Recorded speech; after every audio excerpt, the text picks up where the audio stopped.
Unfortunately, I don't have any ska soundtracks this time.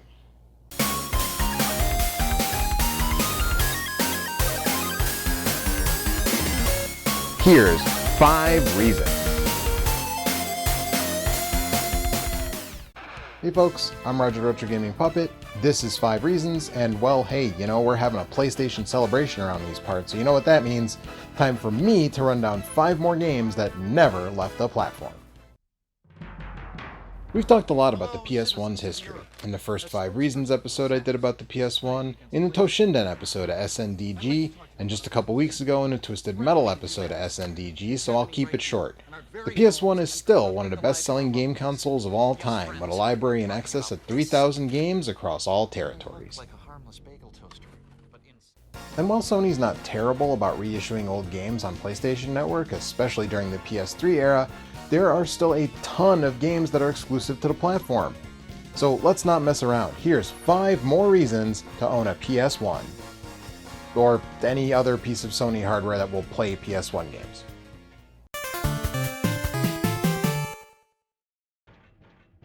This one is a bit of a sleeper, having released in 2002, almost 2 years after the PS2 came out in most territories. But it's not a bad little third-person action game, seeing the player take on the role of Riley Vaughn, a cybernetically enhanced soldier who is among the final remaining human resistance fighters following a brutal alien invasion. It doesn't reinvent the wheel or anything, but for the platform, it's a pretty solid 3D action game. Being the penultimate non-sports first-party title on the system, you'd think it might be hard to find these days, but no, actually, you can get a new copy for about $15. So yeah, if you're interested in the history of the third-person shooter, I say give it a shot.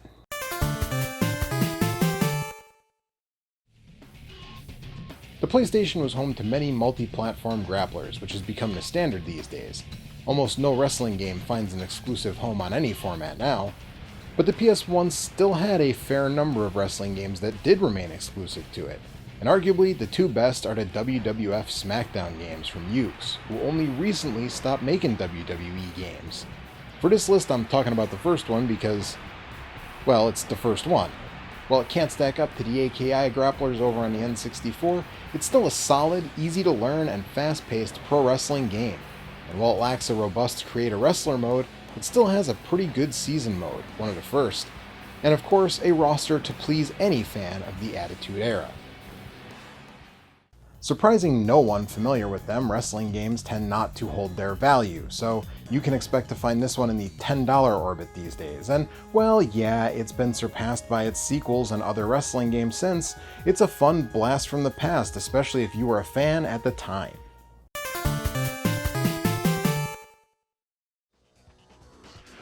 Given that the first of Activision's Spider-Man games hit the N64 and the Dreamcast in addition to the PS1, I was surprised to find that this one is still a PlayStation exclusive. Picking up right after the first game, complete with a Last Time on Spider-Man video that plays ahead of the beginning, this one sees the old webhead go against Electro. It's kind of in the title. It's not the best Spider-Man game, but it's far from the worst. Look, it's nowhere near the recent Insomniac Spider-Man game or anything like that, but for big fans of Spidey, I say give it a go.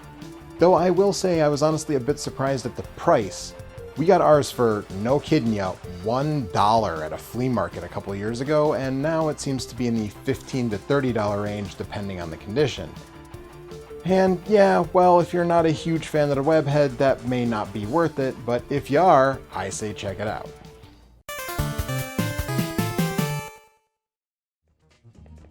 I gotta say, this game gets way more hate than it deserves.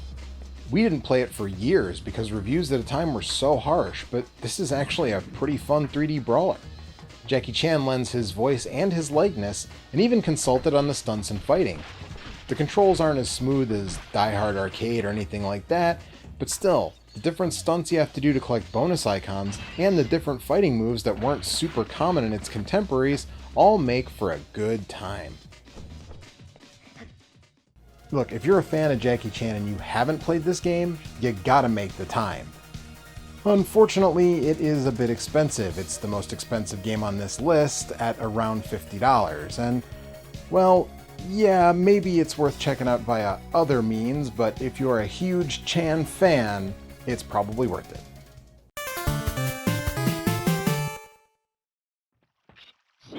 It is seriously a crime that this game and its sequel remain confined to a PS1. There isn't even really another game like them.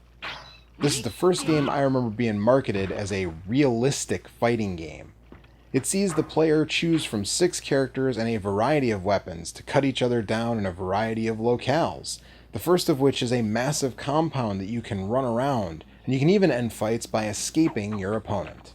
But of course, the big draw is that it only takes 1 strike to end your opponent's life.